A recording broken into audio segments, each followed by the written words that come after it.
Good evening and welcome to Pakistan Today News from our London studio. I'm Chris Taylor. Prime Minister Shehbaz Sharif has thanked Iranian President Masoud Pezeshkian for agreeing to a ceasefire following a 45-minute telephone call between the two leaders. According to the Prime Minister's office, the conversation was described as warm and cordial, with the Premier appreciating Iran's leadership for showing wisdom in easing regional tensions. He also welcomed Tehran's acceptance of Pakistan's offer to host key negotiations between Iran and the United States in Islamabad later this week. President Pezeshkian acknowledged Pakistan's diplomatic efforts in facilitating the ceasefire and confirmed Iran's participation in the upcoming talks. Both leaders agreed to remain in close contact as diplomatic momentum continues to build. Meanwhile, U.S. Vice President J.D. Vance has described recent developments regarding Iran as positive, signaling a potential easing of tensions. Speaking to the media, Vance stated that the United States and its allies have agreed to halt attacks against Iran,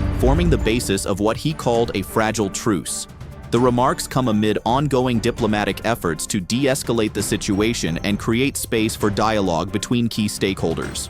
While challenges remain, the development is being viewed as a step towards stability after weeks of heightened tensions. The Kremlin has also welcomed the U.S.-Iran ceasefire, expressing hope that it could pave the way for renewed peace talks on Ukraine. Kremlin spokesperson Dmitry Peskov told reporters that Russia anticipates direct contacts between Washington and Tehran in the coming days. Moscow described the ceasefire as a positive step, emphasizing that easing tensions in the Middle East could create room for broader diplomatic engagement. Officials suggest that closer coordination between the U.S., Iran, and Russia may open the door to multi-party negotiations in the near future. For more on Pakistan's diplomatic role in these developments, we go to our Islamabad correspondent, Sarah William. Thank you, Chris. Here in Islamabad, officials are preparing for what could be a significant round of negotiations between Iran and the United States, expected later this week.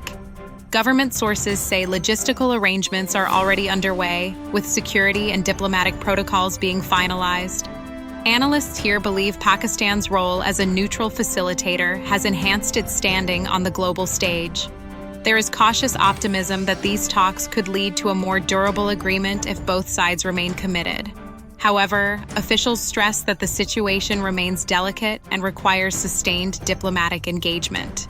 Thank you, Sarah, for that update. The International Maritime Organization says it is working to ensure the security of transit through the Strait of Hormuz following the ceasefire. IMO Chief Arsenio Dominguez stated that efforts are underway with relevant parties to implement mechanisms guaranteeing safe passage for ships in the strategic waterway. He emphasized that the top priority is ensuring safe navigation for all vessels, including contingency planning where necessary. The two-week ceasefire includes a commitment from Tehran to provide secure transit, easing tensions in one of the world's most critical shipping lanes. Global markets have responded strongly to the easing tensions. Oil prices have fallen sharply below $100 a barrel, while global stocks rallied after the ceasefire agreement. Crude futures and Brent prices dropped significantly, major stock indexes climbed, and the US dollar weakened. Traders are hopeful that the temporary relief will reduce market volatility, though analysts caution that the situation remains fragile without a long-term political solution. In cultural news, the Embassy of Romania in Pakistan is celebrating 1 year since launching the country's first structured opera course. The initiative, in collaboration with the Pakistan National Council of the Arts, is led by acclaimed Romanian soprano Georgiana Costea-Gluga. Held twice weekly, the program introduces Pakistani students to the technical, linguistic, and expressive elements of opera.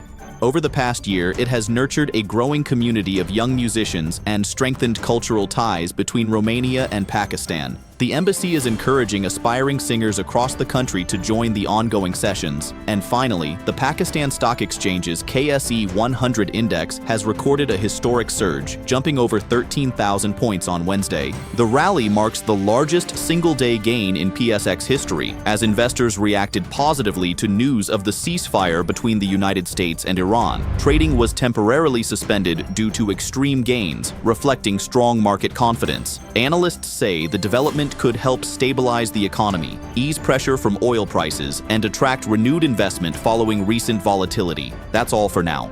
You're watching Pakistan Today News. I'm Chris Taylor.